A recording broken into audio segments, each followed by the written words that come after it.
could have came up to the office and could have held it in your office. yeah, we could have did that. It's a TV show. Coach started out with just the injuries, like who went out yesterday that might be banged up at this point? Just a lot of guys banged up at this point, still sifting in and coming in and out. I'll have a better update Wednesday. I can't really say anybody's gotten tested or not tested right now, so it'll be a long laundry list, I know that much, but we'll see how bad once we get at it later on this afternoon. Do you feel better about Devin, perhaps, or Rubita making it back? Don't know yet, don't know yet. They're both still sore, so hopefully the couple days off will help them, and we'll see where we're at.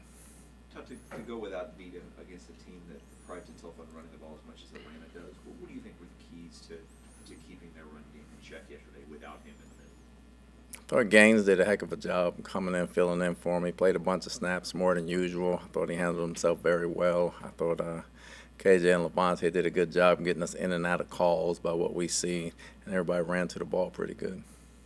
You mentioned Britt yesterday, and we've only seen him in like a couple regular season games. Of course, he only played 6 plays the week before, but last year's Atlanta game was kind of a rest the starters deal. I don't know what your evaluation of him then was, but where's he made the biggest improvement? What is it that you like about what he's able to do now versus a year ago?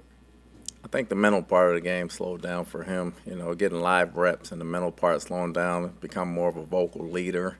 Other than training camp, he has a lot of confidence, and I think that exudes to other guys. But I think his leadership and the mental part of his aspect as far as communicating has come along. We know he's a downhill hitter.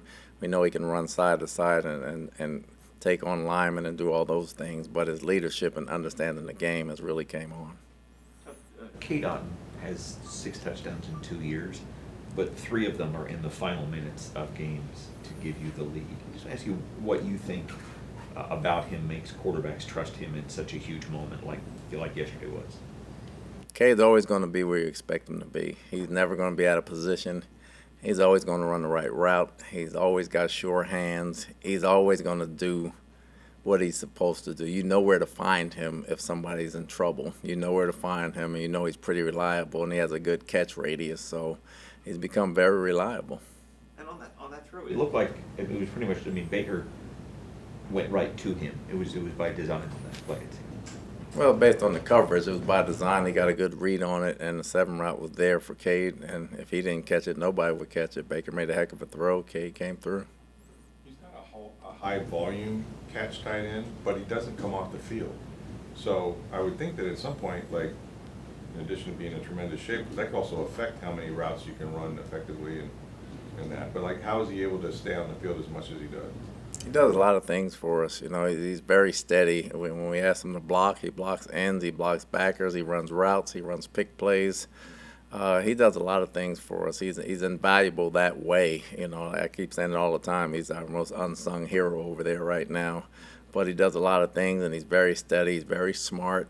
He plays special teams when need be. He does a lot of odds and ends for us that there really doesn't go on the stat sheet, but really shows up for us as coaches. Todd, I know you're dealing with all sorts of injuries before the game, during the game on defense, and that goal line package can be an unusual collection there. But on the Bijan Robinson touchdown, you guys had 9 players on the field. Yeah. How does that happen?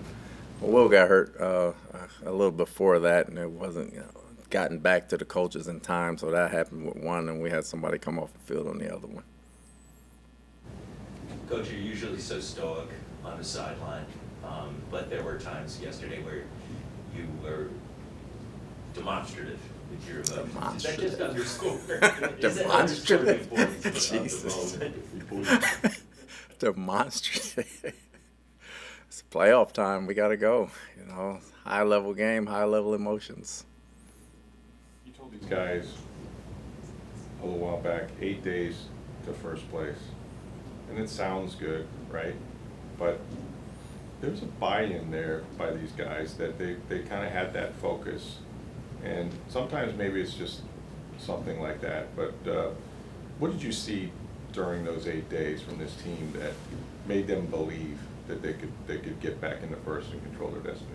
Just the focus. The plays we messed up, the little things, the plays we won yesterday with and the week before with in Carolina, we weren't winning in late October, early November. So the maturity factor has kicked in, and the mental toughness factor has kicked in, and then believing in each other and playing for each other has kicked in. That's kind of what you want to see in December football. I think that plays a lot in it.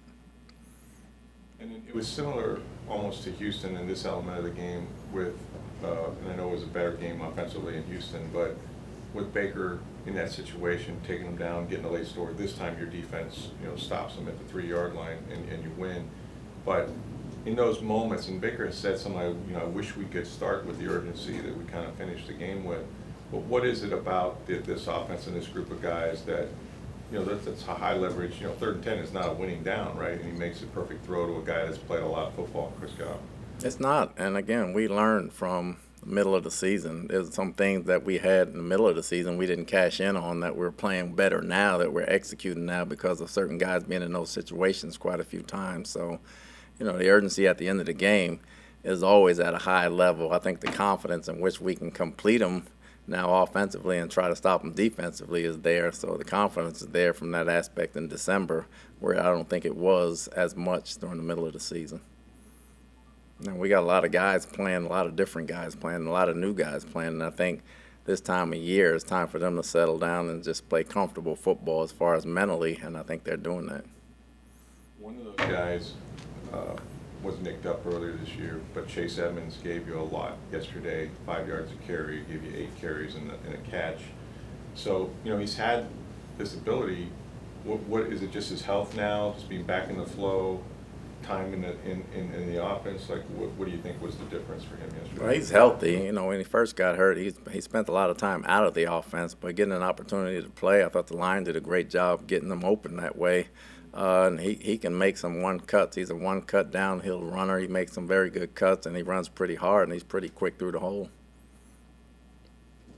Anything else? So Green Bay, going back there, good memories, I guess, the last time you were there, and it looks like you got the weatherman on your side as well. How'd you do that 2 years in a row? The weatherman's on my side? How warm is it? I heard it could be as high as in the 4-digit, might be there somewhere. We got to win no matter what, so it really doesn't matter, Memories last time don't really count because a lot of these guys weren't here, so we got to go out and earn it.